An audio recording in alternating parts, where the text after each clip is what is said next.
내게 능력 주시는 하나님께서 오늘 우리를 이 자리에 부르신 줄 믿습니다. 오늘 예배를 통해서 말씀을 통해서 오직 예수 그리스도가 나의 능력 되심을 알아가고 믿어지는 귀한 예배 되어지기 원합니다.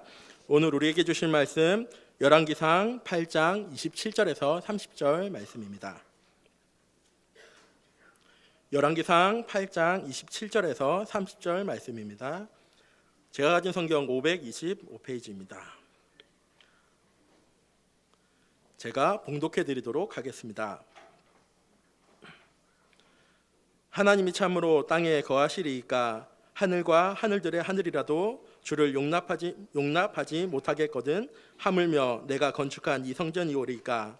그러나 내 하나님 여호와여 주의 종의 기도와 간구를 돌아보시며 이 종이 오늘 주 앞에서 부르짖음과 비는 기도를 들으시옵소서. 주께서 전에 말씀하시기를 내 이름이 거기 있으리라 하신 곳 이 성전을 향하여 주의 눈이 주야로 보시오며 주의 종이 이곳을 향하여 비는 기도를 들으시옵소서.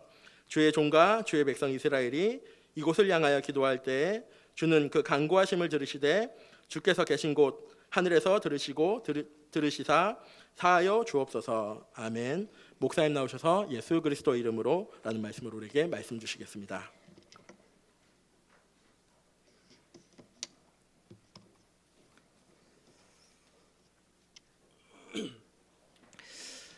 지난주 메시지 같이 함께 나눈 것처럼 여러분들 오늘 예배하러 오시면서 어떤 마음으로 오셨습니까? 간절한 마음, 사모한 마음, 더 뛰는 가슴으로 오셨습니까?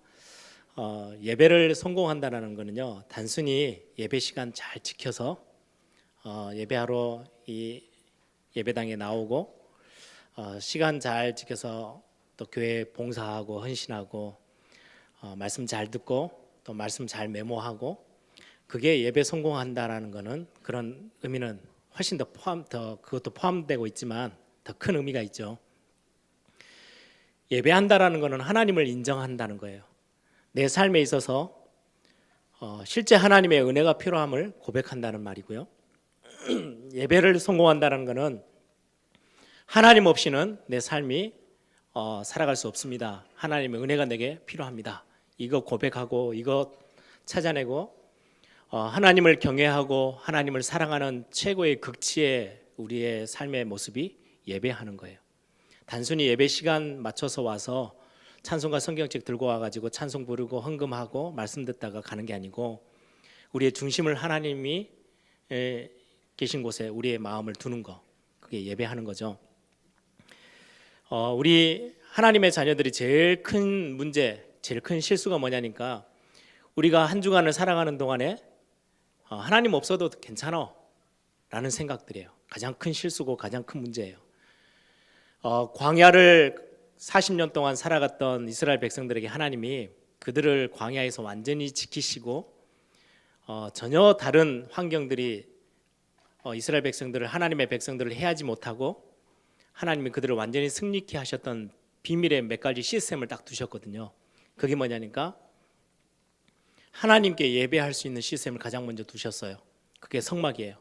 광야 가자마자 성막을 지어놓고 매일 아침 저녁으로 예배하게 하시고 하나님이 하신 말씀이 내가 거기서 너희들을 만나줄 거야. 내가 내 필요한 것들을 너희들에게 그 자리에서 내가 다 알려줄 거야.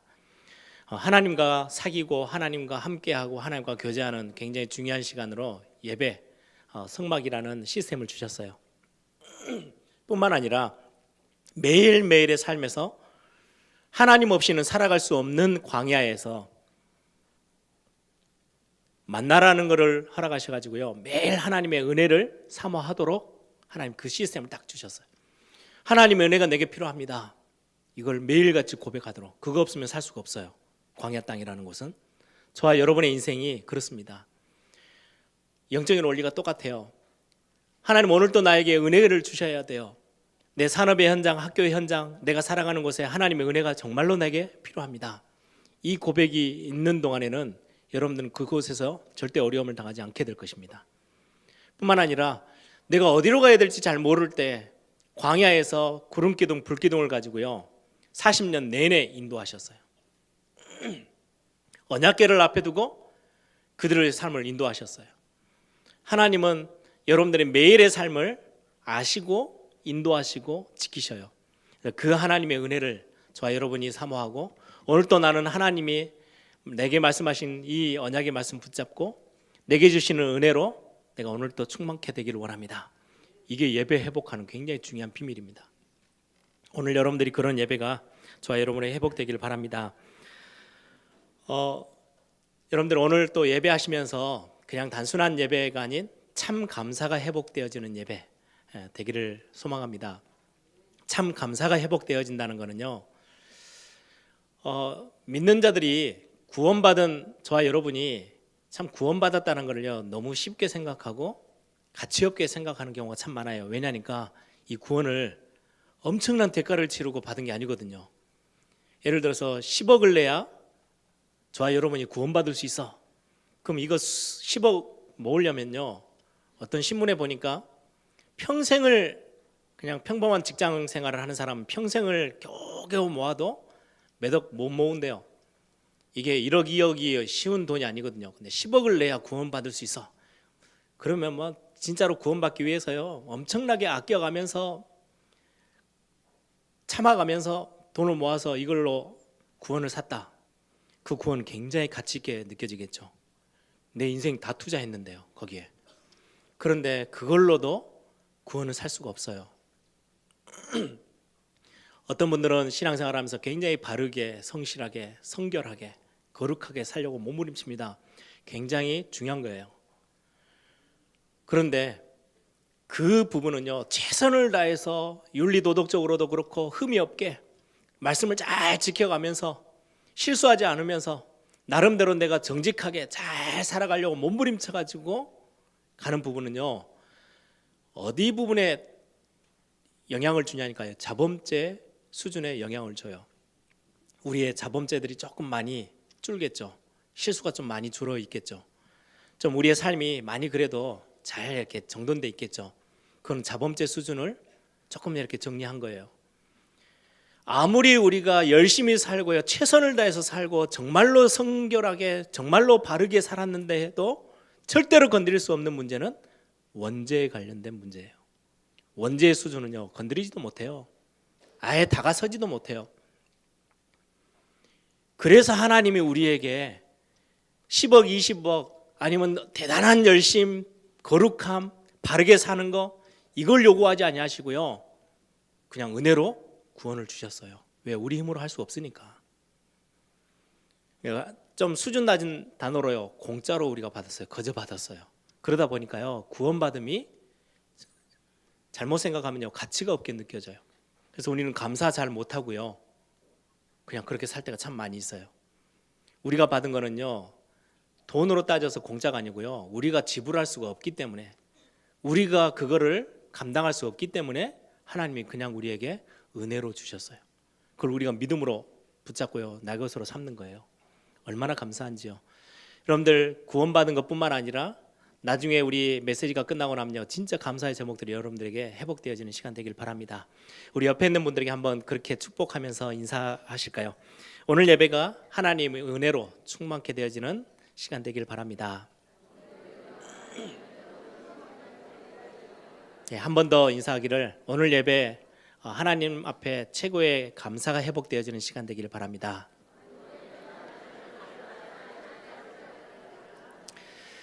오늘 본문 내용으로 오늘 예수 그리스도의 이름으로 다 아는 이야기인데 이게 무슨 의미가 있습니까? 같이 함께 좀 살펴보려고 합니다. 오늘 본문은 솔로몬이 성전을 다 완공해 놓고 예배하고 거기서 이제 마지막 백성들과 함께 중요한 성전에서 기도하는 내용이 오늘 내용의 본문의 시작입니다.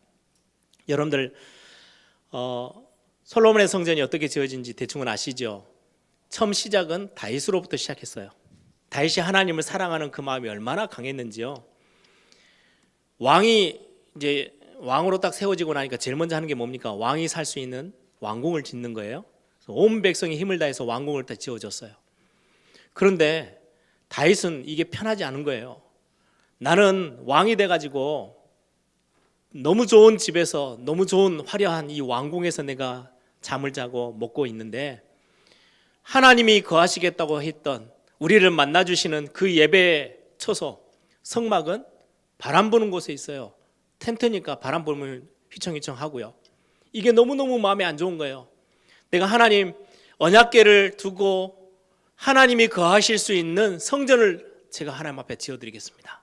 이게 다윗의 마음이었거든요. 그때 하나님이 하시는 말씀이요, 다윗 네 마음은 내가 알겠는데 야, 내가 그 성전 조그만한 집 하나 이렇게 건물 지어놓는다고 내가 거기에 있겠냐? 맞는 이야기죠. 하나님이 그 건물 안에 이렇게 들어가 계시겠습니까? 하나님은 크고 크신 하나님이신데, 그런데 하나님이 그렇게 말씀하세요. 그런데 네 마음을 내가 알겠다. 그래서 내 이름을 거기에 내가 둘 거야.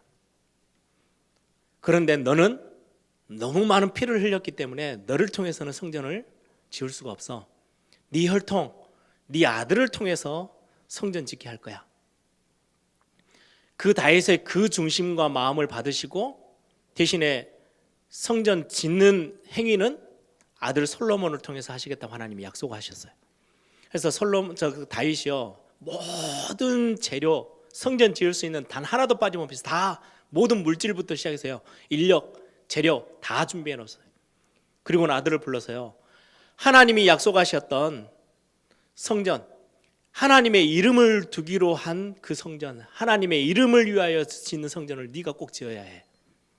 내가 하나님 앞에 그렇게 기도하고 내가 받은 응답이야. 그래서 지어진 성전이 솔로몬 성전입니다. 이스라엘 백성들에게 있어서의 성전의 어떤 의미는요, 굉장히 커요. 거의 인생 전체가 성전을 향해서 다 가 있다라고 말씀드릴 수 있을 만큼 굉장히 의미 있는 현장이 성전이에요. 그걸 이제 솔로몬이 처음으로 짓게 됐죠. 다윗의 중심을 이어받아서 그렇게 지었던 성전을 완성해 놓고 오늘 지금 솔로몬이 하나님 앞에 기도하는, 백성들과 함께 기도하는 장면입니다. 오늘 첫 번째로 저와 여러분이 좀 보고 싶은 내용입니다. 언약의 하나님. 그게 무슨 말입니까? 오늘 읽지는 않았는데요, 앞으로 조금 가시면 23절, 우리가 27절부터 읽었죠. 23절에 보면 솔로몬이 그렇게 이야기합니다. 이르되 이스라엘의 하나님 여호와여, 위로 하늘과 아래로 땅에 주와 같은 신이 없나이다. 주께서는 온 마음으로 주의 앞에서 행하는 종들에게 언약을 지키시고 은혜를 베푸시나이다. 무슨 말이에요? 하나님은 언약을 지키시는 분입니다. 하나님은 우리에게 은혜를 베푸시는 분입니다. 이걸 동시에 같이 이야기를 해요. 하나님은 언약의 하나님이시며 은혜를 베푸시는 하나님이신데, 이게 하늘 위에 있든 아래 땅에 있는 모든 신들을 다 통틀어서 이런 하나님은 없으십니다. 그 이야기예요. 솔로몬이 정말 제대로 봤어요. 모든 신은요, 자기가 다 군림해요. 굉장한 능력이 있는 것처럼 딱 보여주고, 여러분들 로마 옛날 헬라 신전 그런 이야기들 다 한번 따져보세요. 굉장히 무섭고 힘있고요, 막강한 능력을 가지고요, 인간 세상에 내려와 가지고 다 휘어잡아요. 자기 말을 안 들으면요, 전부 다 멸해버려요. 어마어마한 문제를 막 가져다 줘요. 그게 이제까지 세상에 있는 신들이에요. 하늘 위에 있는 신이든 땅에 있는 신이든. 우리 교회가 이제 5월달 정도 되면 네팔 단기 선교를 가죠. 힌두교에 중심되어 있는 나라예요. 인도, 네팔 이쪽에 이제 힌두교가 아주 강한 종교죠. 거의 국교화되어 있을 만큼. 힌두교에서 믿는 신의 종류가 3억 3천 개래요. 그 3억 3천 개의 모든 신이 다 군림해요. 인간이 말 안 들으면요, 다 멸해버려요. 그런 신이에요. 그런데 그 신들과는 다르게 우리가 믿는 하나님이 어떤 하나님이냐? 하늘 위에 땅에 있는 모든 신들을 통틀어서 주와 같은 분은 없습니다. 어떤 분이요? 언약을 약속을 하고 약속을 지키시는 하나님, 언약의 하나님은 없어요. 다 군림하고요, 굉장히 겁을 주는 신으로 다 군림해 있지. 서로 언약이라는 것은 사랑을 주고받는 거거든요. 언약이라는 성격은요, 굉장히 좀 독특해요. 계약서에 사인을 했어요. 그래 놓고, 야, 아이들 말로 진짜 안 입고 온대. 그래도 내가 계약에 사인을 했으니까 내가 지켜줄게. 이거는 계약이지 언약이 아니에요. 어쩔 수 없이 내가 사인을 해버렸어. 나중에 알고 보니까 너희들의 행실이 영 아니네. 그런데 내가 사인한 것 때문에 어쩔 수 없이 지켜야 되겠네. 그게 성경에 나와 있는 언약이 아니에요. 그래서 언약은 계약하고 다르대요. 사랑이 포함되어 있고요, 성실하심이 포함되어 있어요. 여러분들의 자녀와의 관계 속에서 하는 약속, 굉장히 언약과 많이 가까워요. 사랑이 포함되어 있어요. 부동산에 계약해가지고 하는 거는요, 어쩔 수 없이 지켜야 돼요. 그죠? 그런 수준의 약속이 아니에요. 언약이라는 거는요, 굉장히 사랑을 주고받는 관계 속에서 이루어지는 거예요. 지금 솔로몬이 뭘 이야기하는지 아십니까? 수많은 신들, 수많은 사람들이 섬기고 있는 그 신들하고는 하나님하고는 달라요. 뭐가 다르냐? 언약의 하나님이에요. 하나님은 약속을 지키시는 하나님, 그리고 우리에게 은혜를 베푸시는, 실수해도 우리를 다시금 끌어안으시고, 왜요? 사랑하시니까. 이게 근거가 되어져 있는 지금 믿음의 고백이에요. 하나님은 언약의 하나님이셔요. 그 안에는요, 성실하심, 하나님의 사랑하심, 하나님의 은혜 주심, 하나님의 긍휼하심, 하나님의 많은 응답의 부분들이 포함되어 있는 단어가 언약의 하나님이라는 단어예요. 솔로몬이 그 이야기를 합니다. 하나님은 세상의 모든 신들하고 다른 분이에요. 주 같은 분 없어요.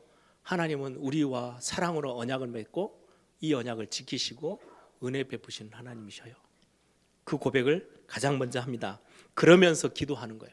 여러분들 기도, 우리의 기도가요, 그냥 막연히 종교 생활하는 사람들의 기도가 아닙니다. 언약 기도입니다. 이걸 근거해서 하는 거예요. 하나님이 두려워서 야, 네 기도 안 하면 멸할 거야, 이래서 우리가 엎드려서 기도하는 게 아니고요, 하나님의 약속이 있어요. 사랑의 약속이 있어요. 그 약속을 내 것으로 삼고 내가 그걸 붙잡고 하나님 앞에 엎드리는 거, 그걸 보고 저와 여러분이 하는 기도라고 합니다. 우리는 언약 기도를 하는 거죠. 종교적인 기도를 하는 게 아니에요. 하나님 이것 주십시오, 저것 주십시오. 그거는요, 불신자들도 해요. 절에 다니는 사람들 잘해요.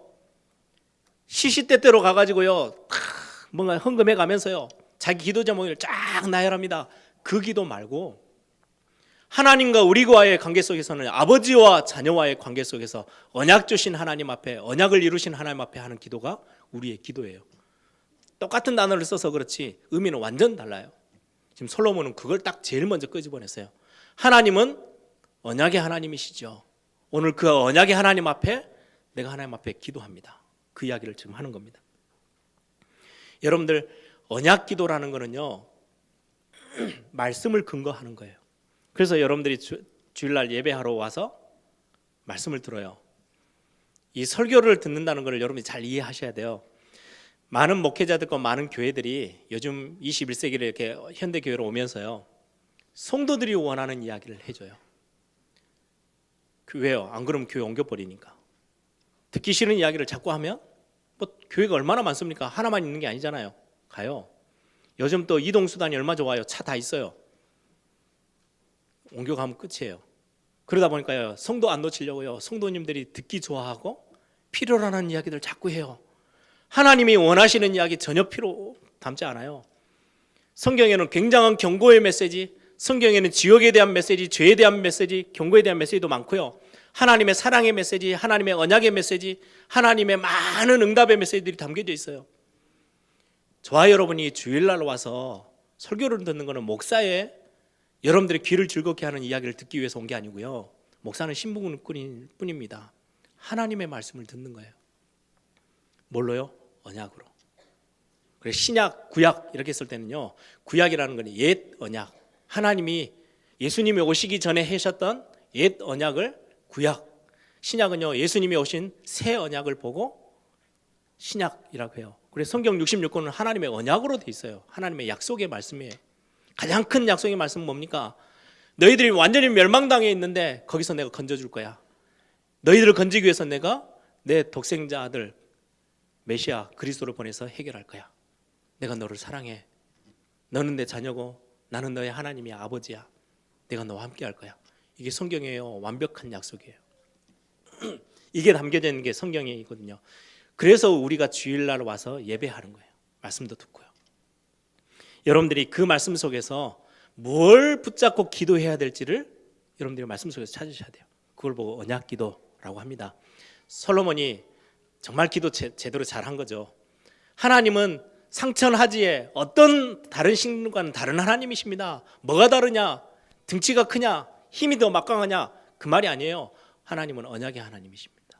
하나님은 우리가 좀 부족해서 넘어져 있어도 은혜를 베푸시는 하나님이십니다. 지금 그 이야기를 했어요. 그러면서 이야기를 합니다. 솔로몬의 기도를 한번 들어보시겠습니까? 27절 오늘 읽었죠. 하나님이 참으로 땅에 거하시리까 하늘과 하늘들의 하늘이라도 주를 용납하지 못하겠거든 하물며 내가 건축한 이 성전이 오리까. 하나님이 이 조그마한 성전 하나 지어놨는데 거기에 거하시면서 거기에서 야, 왜 창문을 이렇게 뚫어놨어? 야, 바람이 너무 들어온다. 외풍이 좀 심해. 이런 수준의 하나님이 아니시라는 거예요. 그 성전에 거할 수준이 아니에요. 하늘 위에 거하셔도 그것도 감당치 못할 높으신 하나님, 광대하신 하나님, 창조주 하나님, 우리의 주인 되신 하나님이시지 않습니까? 그 이야기라는 거예요. 그런데 중요한 거는 하나님이 우리 아버지에게도 약속하셨고 하나님이 말씀하셨던 그 약속대로 이 성전 하나님이 거하시기에는 도저히 상상도 안 하는 만큼 비교도 안 될 만큼 하나님이 거하실 수 없는 그런 조그마한 건물인데 하나님이 약속하시기를 거기에 내 이름을 둘 거야 라고 하시지 않았습니까? 지금 그 이야기를 하는 거예요. 29절에요. 주께서 전에 말씀하시기를 내 이름이 거기 있으리라 하신 곳 이 성전을 향하여 주의 눈이 주야로 보시오며 주의 종이 이곳을 향하여 비는 기도를 들으시옵소서. 성전이 대단한 게 의미가 있는 게 아니고 웅장해서 의미가 있는 게 아니고 하나님이 이 성전 안에 하나님이 거하실 거래 이래서 의미가 있는 게 아니래요. 어떻게 하나님이 이 성전 안에 그 조그만한 곳에 들어가가지고 처박혀가지고 있는 그런 하나님이 아니시지 않습니까? 그런데 하나님이 예전에 약속하시기를 내 이름을 거기에 둘 거야. 하나님 그렇게 말씀하시지 않았습니까? 그래서 성전은 의미가 있는 거예요. 앞에 좀 볼까요? 열왕기상 8장 앞에 바로 성경이죠. 17절부터 19절에 보면 내 아버지 다윗이 이스라엘의 하나님 여호와의 이름을 위하여 성전을 건축할 마음이 있었더니 여호와의 이름을 위하여 하나님의 이름을 둘 수 있는 성전을 건축하기를 원했는데 18절에 여호와께서 내 아버지 다윗에게 이르시되 내가 내 이름을 위하여 성전을 건축할 마음이 있으니 이 마음이 내게 있는 것이 좋도다. 내가 그 성전에 몸을 거기에 두고 나는 그런 수준의 하나님이 아닌데 네가 내 이름을 위해서 그 성전을 짓는 그 마음이 너무 기뻐. 19절에 그러나 너는 이 성전을 건축하지 못할 것이요 내 몸에서 낳은 내 아들 그가 내 이름을 위하여 성전을 건축하리라. 내 이름을 위해서 지어진 이 성전, 그래서 굉장히 귀한 거야. 하나님이 그렇게 말씀하셨는데 솔로몬이 그 말씀을 쭉 끌고 와요. 하나님의 이름을 여기에 두시겠다고 했던 이 성전 이제 완성했습니다. 그래서 내가 이 성전을 향해서 이렇게 기도할게요 라고 지금 성전을 향해서 기도해요.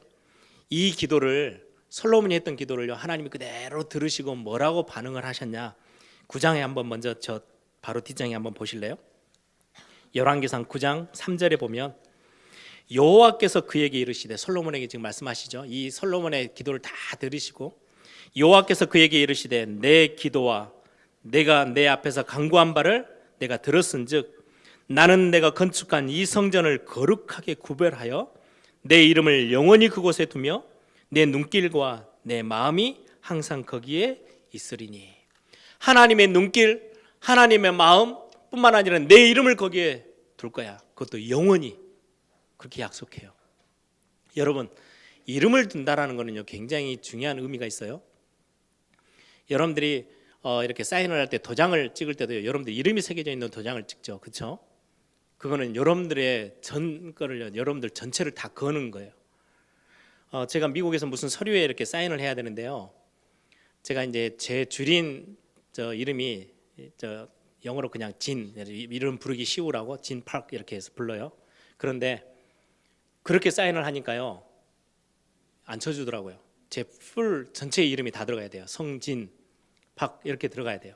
그래서 성진 팍으로 이렇게 써야 제 사인이 올바른 사인이 돼요. 공식적인 아주 공문서에서는 제 이름을 그냥 단순히 쓰는 게 아니고요. 제 전체를 다 걸고 거기다 쓰는 거예요. 그런 의미가 있어요. 내 이름을 거기에 둘 거야라는 말은요. 하나님이에요. 전 하나님 전체를 거기에 딱 두는 거예요. 굉장히 의미 있는 이야기죠. 성전, 성막, 여기 하나님은요 굉장히 많은 의미를 포함하셨어요. 그냥 단순히 솔로몬이 지어놓은 성전, 건물, 이게 의미가 있는 게 아니고요. 출애굽기 29장 42절 43절에 보면 그 이야기를 합니다. 성막을 지어놓고 거기서 매일 아침 저녁으로 번제하고 예배해. 그럼 내가 거기서 너희들을 만나줄 거야. 내가 거기에 함께 있을 거야. 내가 있을 하늘에 있지 않고 내가 거기로 내려가서 너희들을 만나주고 너와 더 대화하고 너와 교제하고 사귈 거야. 하나님이 그렇게 이야기하세요. 하나님이 성전이라는 하나님의 이름을 둔 그곳에 내가 너와 함께하고 내 눈길을 거기에도 두고 내 마음을 거기에 둘 거야 라고 약속한 그 성전, 굉장히 그러면 의미가 있는 거죠. 이 성전을 향하여 솔로몬이 기도를 합니다. 그게 오늘 내용 뒷부분에 쭉 나와요. 굉장히 기도가 길어요. 그래서 앞에 서론만 제가 본문으로 택해서 읽었어요. 여러분들 한번 뒷부분을 쭉 한번 여러분들이 읽어보시기 바랍니다. 솔로몬의 기도를 한번 들어보세요. 뭐라고 하냐니까 성전을 향하여 내가 기도합니다. 그때마다 하나님 듣고 응답해 주십시오. 특히 범죄했을 때 우리가 굉장히 고통 가운데 거할 겁니다. 범죄하면요, 죄 싹슨 사망이잖아요. 어마어마한 재앙과 저주가 몰려와요. 그때 우리가 범죄하고 실수했는데도 불구하고 이 성전을 향하여 기도할 때 하나님 우리의 죄를 사하여 주십시오. 우리를 구원해 주십시오 라고 기도합니다. 그러면서 31절에요. 만일 어떤 사람이 그의 이웃에게 범죄함으로 옆에 있는 사람에게 실수했을 때도 우리가 그것 때문에 많은 죄값을 치러야 되는데 그때마다 하나님의 성전을 향하여 하나님의 이름을 두겠다고 하신 이 성전을 향하여 엎드려 기도한다면 이 죄를 다 사해 주십시오. 33절에는요. 하나님의 백성이 한 사람뿐만 아니라 이 백성 자체가 하나님께 범죄해요. 우상 숭배하고 죄짓고 하나님의 말씀을 뒤로 해버리고요. 자기들이 주인처럼 막 가는 그런 범죄 가운데 들어갔을 때 그렇게 되면 어떻게 돼요? 패망이 오겠죠. 어마어마한 멸망이 오죠. 전쟁에서 지고 포로로 잡혀가고 그게 이스라엘 역사 아닙니까? 그런 상황이 벌어졌을 때에 잊지 않고 이 성전을 향하여 엎드려 기도한다면 하나님 그 죄를 사해 주십시오. 지금 솔로몬의 기도예요. 35절에는요. 또 이런 우상 숭배 때문에 또 재앙이 옵니다. 어떤 재앙이 오냐? 하나님이 비를 안 내리세요. 비가 안 내리지면 곡식이 안 자라죠. 그럼 다 굶어 죽어야 되는데요. 이런 재앙과 저주가 찾아왔을 때라도 하나님께 엎드려 기도할 때 하나님 이 모든 문제를 해결해 주시고 우리를 사해 주십시오. 지금 솔로몬이 하나하나 낱낱이 지금 기도하는 거예요. 37절에는요. 아주 구체적인 단어들을 씁니다. 만일 이 땅에 기근이나 전염병이나 곡식이 시들거나 깐부기가 나거나 메뚜기나 황충이 나거나 적국이 와서 성읍을 에워싸거나 무슨 재앙이나 무슨 질병이 있거든 막론하고 한 사람이나 혹 주의 온 백성 이스라엘이 다 각각 자기의 마음에 재앙을 깨닫고 이 성전을 향하여 손을 펴고 무슨 기도나 무슨 간구가 하거든 주는 계신 곳 하늘에서 들으시고 사하시며 각 사람의 마음을 아시오니 그들의 모든 행위에서 행하사 갚으시옵소서. 주만 홀로 사람의 마음을 다 아심이니이다. 이런 어마어마한 문제들이 왔을 때 성전을 향하여 기도한다면 하나님 해결해 주십시오 라고 기도해요. 41절에는요. 이방인이라 할지라도 죄를 깨닫고 성전을 향하여 엎드려 기도하면 그 문제도 해결해 주십시오. 솔로몬의 기도가 굉장히 독특하죠. 그러면서 44절에 이야기합니다. 적국과 더불어 싸우려 할 때, 전쟁이 시작됐을 때, 오늘 37절 이쪽인 41절에는요 적들이 쳐들어왔을 때, 31절은 적들이 막 밀고 들어올 때, 또 적들과 싸움을 시작할 때 지금 모든 부분에 대해서 이야기를 하고 있어요. 46절은요 다른 나라에 잡혀서 포로로 잡혀갔는데 거기에서 하나님의 은혜가 필요해서 하나님 앞에 성전을 향하여 저 멀리 있는 성전을 향하여 방향만 틀어잡고라도 엎드려 기도한다면 하나님 그 기도도 들어 응답해 주십시오. 그 이야기를 쭉 나열해요. 여러분 이 기도가 그냥 단순한 기도가 아니에요. 이거를요 하나님이 이 기도가 다 끝나고 나서 그래 내가 그 성전에 내 이름을 둘 거야.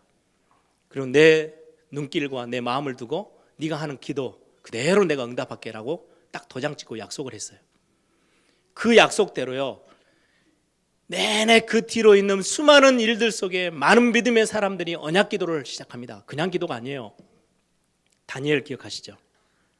왜 성전을 향하여서 그 바벨론에서요, 자기가 죽음의 위기에 닥쳐 있잖아요. 이스라엘 백성들이요, 굉장히 멸망의 순간에 와 있잖아요. 예루살렘 성전을 향하여 문을 열고 왜 그렇게 기도합니까? 이 언약을 기억해서요. 저 적국에 팔려가서 포로로 잡혀가 있는데도 올 수도 없어요. 예배하러 올 수도 없어요. 근데 이 성전을 향하여 그 방향만 틀고 기도해도 하나님 들어주십시오. 이거를요, 다니엘은 알고 있는 거예요. 이 언약을. 하나님 그렇게 하시겠다고 했던 거를 응답받았잖아요. 히스기야 왕이요, 질병이 걸렸어요. 오늘 솔로몬이 뭐라고 기도했습니까?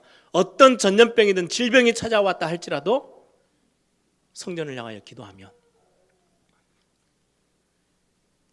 적들이 쳐들어왔어요. 여호사밧 임금 때, 히스기야 왕 때 사느립이 쳐들어오고 옆에 있는 주변의 나라들이 막 팀을 만들어가지고 막 연합군을 만들어서 쳐들어왔어요. 위기가 느껴졌을 때 뭐 어떻게 합니까? 성전에 올라가요. 그냥 올라간 거 아니에요. 야, 예배당에 올라가서 기도하면 응답돼, 그 말 아니에요. 지금 언약이 담겨져 있는 현장으로 가는 거예요. 이사야 선지자가 왜 성전에 올라가서 기도합니까? 나라의 위기가 찾아왔을 때 언약을 기억한 거예요. 하나님이 약속하셨잖아요. 솔로몬이 했던 이야기인데요, 하나님이요, 오케이, 그래, 네가 기도한 그대로 내가 이 성전을 향하여 기도할 때면 내가 응답할 거야. 이 성전에 내 이름을 두고 내 눈길과 내 마음 다 거기다 두고 너가 거기를 향해서 엎드릴 때마다 내가 응답해 줄게. 하나님 그렇게 약속하셨어요. 이방인이 하나님 앞에 엎드렸을 때도요, 증거가 어디 있습니까? 느느웨 성이에요. 느느웨 백성들은요, 완전 이방인들이거든요. 하나님 알지도 못해요. 요나가 가서요, 하루길, 야, 하나님이 너희들을 멸망하신데 회개하지 않으면 너희들 다 죽어. 하루길을 돌아다니면서 대충 전했어요. 이 말을 듣고 온 백성이 임금과 함께요, 죄를 뒤집어 쓰고 하나님 앞에요, 용서해달라고 기도했는데 하나님 그들을 살리셨어요. 이방인이라도. 여러분들, 이거는요, 하나님의 굉장한 언약이 담겨져 있어요. 그러면 이걸 잘못 오해하면요, 아, 예배당에 와서 기도하면 응답하신대. 저 멀리 있더라도 일부러 광주 서구 농성동 예일교회가 어디에 있지? 딱 지도에다가 이렇게 도장 찍어놓고 방향을 그쪽으로 틀고 문제만 오면 기도하라, 그 말이냐? 아닙니다. 신약으로 넘어오면서요, 굉장히 중요한 이야기를 합니다. 요한복음 2장 19절에 예수님이 성전에 올라가요. 공생애를 시작하시기 전에 성전에서 막 돈 바꾸고 막 짐승 바꾸고 막 난리를 치셔서 그거 다 뒤집어 엎어요. 그러면서 하신 말씀이 하나 있어요. 이 성전을 다 허물어 버려. 싹 다 허물어 버리고 놓으면 내가 3일 만에 이 성전 다시 세울 거야. 사람들이요, 정신 나간 사람이네. 솔로몬의 성전은 이미 허물어졌어요. 그리고 나서 다시 바벨론 포로 시대가 끝나고 나서 느헤미야, 에스라, 스룹바벨 이런 사람들이 와가지고요, 성전을 다시 재건합니다. 그래서 스룹바벨 성전이라고 합니다. 그리고 이것도 또 다 나중에 또 무너져 버렸어요. 그리고는 백성들한테 인기를 얻기 위해서 인본주의로 지어놓은 성전이 헤롯 성전이에요. 헤롯이요, 46년 가까이 걸려서요, 성전을 지어놨어요. 그렇게도 대단한 성전, 40몇 년간을 지었던 성전을요, 허물면 내가 3일 만에 다시 지을게, 말이 되는 이야기입니까? 그래서요, 모든 사람들이요 다 비웃었어요. 저게 무슨 이야기야, 완전 헛소리를 하고 있네. 근데 성경은 요한복음 2장 21절에 그렇게 이야기합니다. 그러나 예수는 성전된 자기 육체를 가리켜 말씀하신 것이니라. 성전은 더 이상의 건물이 아니에요. 예수님을 두고 성전이라고 성경은 표현해요. 구약에는 하나님의 이름을 두는 곳, 하나님이 임재하시는 곳, 하나님이 우리를 만나주시는 곳, 하나님이 모든 문제를 해결하시는 언약이 담겨져 있는 핵심의 장소, 성전인데요, 그게 신약으로 오면서는요, 예수 그리스도가 성전이야 라고 성경 표현해요. 예수 그리스도가 모든 하나님의 언약을 이루는 최고의 장소인 하나님의 이름이 담겨져 있는 분이요, 예수 그리스도래요. 그래서 우리는 예수 그리스도 이름으로요 기도할 때요 응답 와요. 예수 그리스도 앞에 나아가면 어떤 죄와 어떤 저주와 어떤 멸망 가운데 있다 할지라도 구원받아요. 그래서 저와 여러분이요 예수 그리스도를 믿는 거예요. 안 그러면은 구약 시대로 하면요 우린 성전 가야 돼요. 저 예루살렘까지 가야 돼요. 근데 신약으로 오면서는요 성전 다 허물어 버렸어요. 지금은요 모슬렘들이 다 차지하고 있잖아요. 건물이 중요하지 않아요. 신약으로 오면서는요 예수 그리스도가 바로 성전이야. 근데 더 중요한 이야기를 해드릴까요? 우리가 예수 그리스도를 영접하고 하나님의 자녀가 되어졌어요. 이 영접을 어떻게 표현하냐니까 요한계시록 3장 20절에는요 내 음성을 듣고 네가 문을 열면 마음 문을 열면 내가 너에게로 들어가 너와 더불어 먹고 너는 나와 더불어 먹으리라. 성전 되신 그리스도가 내 안에 들어오신대요. 그래서 고린도전서 3장 16절에 바울이 그렇게 얘기합니다. 너희가 하나님의 성전인 것과 하나님의 성령이 너희 안에 거하심을 알지 못하겠느냐. 여러분 저는 예전에 제 모습을 되게 싫어했거든요. 제 성격, 제가 이렇게 태어나서 자란 내 모습에 상처가 참 많아가지고요 정말 싫었어요 제 자신이. 어느 날 이 말씀들을 깨닫고 나서요 제 생각을 완전 바꿨어요. 얼마나 존귀한 사람인지. 여러분들 굉장한 사람들입니다. 하나님의 이름을 여러분들 안에 두셨어요. 하나님의 이름이 담겨져 있는 그리스도, 모든 문제 해결되어지는 하나님의 언약의 핵심 되어지는 그리스도가 성령으로 여러분들 안에 들어와 계세요. 그걸 보고 하나님의 자녀라고 해요. 여러분들 거울 보시면서요 여러분들 미워하지 마세요. 여러분들 굉장히 존귀한 사람이라고 칭찬하세요. 매일매일마다요 내가 귀한 게 아니고요 내 안에 그리스도, 그 성전 되신 그리스도가 들어와 계세요. 나를 성전 삼고 함께 계신대요. 오늘 결론의 말씀을 같이 나눠볼까요? 성전 되신 그리스도가 내 안에 계시는데 이 예수 그리스도의 이 이름이 얼마나 귀한지요. 요한복음 14장 14절에 내 이름으로 무엇이든지 구하라 내가 시행하리라. 이런 의미가 있어요. 솔로몬이 했던 그 몇 마디의 기도, 이게요 송두리째 이 언약이 그대로 담겨져 있는 이름이 예수 그리스도예요. 그래서 신약에 와서는요 모든 열쇠처럼, 만능 열쇠처럼 내 이름으로 무엇이든지 구해 그럼 내가 시행할 거야. 너희들이 이제까지 내 이름으로 구하지 않았잖아. 그게 요한복음 16장 24절의 말씀이에요. 너희들이 내 이름으로 구하지 아니하였는데 구하라 그리하면 받으리니 너희 기쁨이 충만하리라. 여러분 그리스도 이름으로 구하는 게 얼마나 대단합니까? 그렇죠? 이 비밀을 우리에게 다 주셨어요. 그래서 초대교회 보면요 사도행전 3장 6절에도 보면 그 성전의 미문에 앉아있는 안전뱅이를 향하여 베드로와 요한이 뭐라고 이야기합니까? 내게 있는 건 너에게 준다. 나는 금과 은은 없어. 내게 있는 건 너에게 줄 거야. 나사렛 예수 그리스도 이름으로 일어나 걸어라. 초대교회 성도들은요 이 그리스도의 이름의 비밀이 얼마나 큰지를 알고 있었어요. 이게 구약으로부터 시작해서 모든 언약을 이루시는 하나님의 열쇠예요. 성전을 향하여 그 수많은 믿음의 사람들이 성전을 향하여 엉덩이를 쳐들고 기도했던 그 모습에 완전 핵심의 원리가 어디에 있느냐? 그리스도 이름 앞에 다 담겨져 있어요. 그게 신약으로 오면서 그 이름이요 여러분들 속에 들어와 있어요. 그래서 많은 중세교회와 지금도 뭐 천주교회가 그렇게 하죠. 신부들이 대신해서 기도해줘요. 완전 잘못된 거예요. 성경에 정반대의 이야기를 하고 있는 거예요. 성경은 뭐라고 이야기합니까? 내 이름으로 무엇이든지 구해. 이 이름을 구하기 위해서 우리가 목사님을 찾아가야 됩니까? 아니요. 이미 그 이름이 여러분들 안에 담겨져 있어요. 그래서 여러분들은 어디에서든지 무릎 꿇고 하나님 앞에 기도하면 응답되어져요. 어떤 순간이든 상관없어요. 눈을 감든 뜨든 상관없어요. 그리스도의 비밀을 가진 여러분들이요 하나님 앞에 하나님을 바라보기만 하면 응답 오기 시작해요. 굉장히 중요한 영적인 원리가 이 속에 다 들어있어요. 사도행전 4장 30절에도 보면 그렇게 이야기합니다. 손을 내밀어 병을 낫게 하옵시고, 초대교회 성도들이 기도하는 거죠. 표적과 기사가 거룩한 종 예수의 이름으로 이루어지게 하옵소서.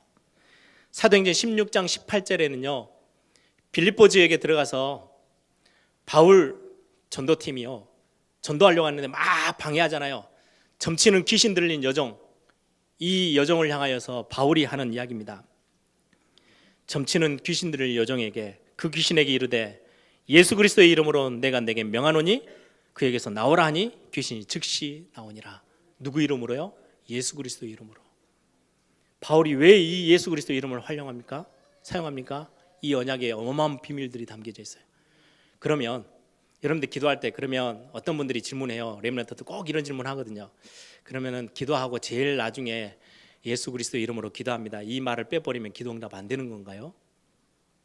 되는 건가요? 그래도 괜찮나요? 안 괜찮나요? 아무 상관없습니다. 우리가 거기에 의미를 두고 있는 거지. 혹시 그걸 빼버렸다?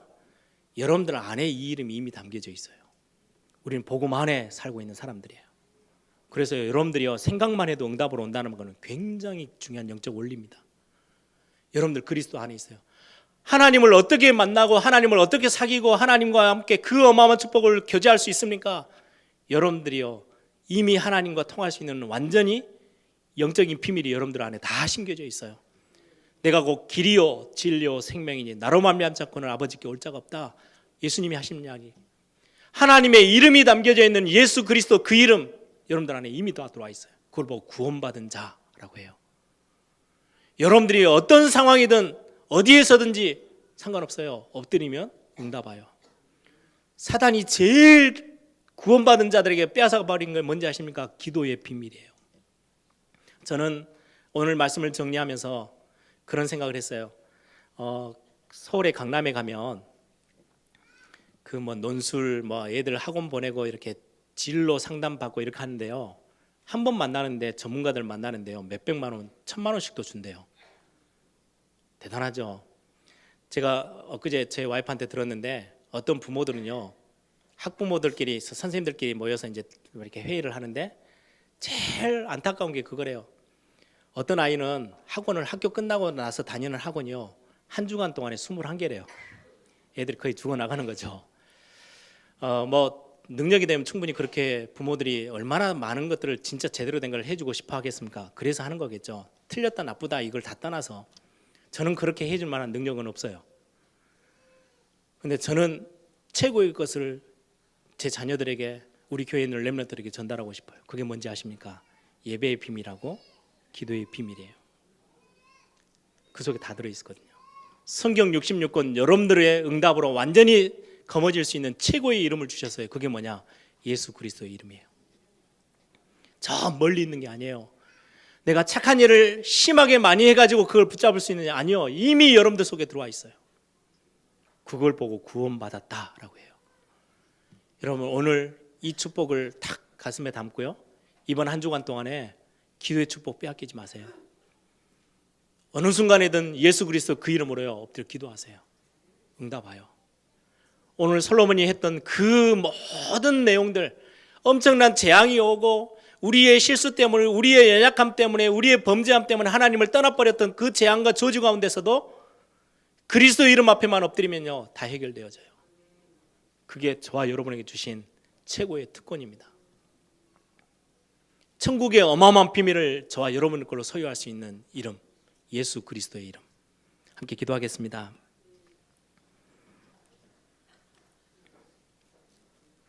이 응답 받기 위해서 목사님을 찾아가야 됩니까? 아주 신비한 기도 많이 한 사람을 찾아가야 됩니까? 아닙니다. 여러분들 안에 성전 삼고 계셔요. 그 그리스도의 이름을 여러분들 안에 두셨어요. 그냥 기도만 하면 돼요. 내 이름으로 무엇이든지 구하라. 내가 시행하리라. 이제까지 구하지 않았지 않냐? 지금까지 너희가 내 이름으로 아무것도 구하지 아니하였으나 구하라. 그래야 하면 받으리니 너희 기쁨이 충만하리라. 여러분들 기도의 비밀 놓치지 마시기 바랍니다.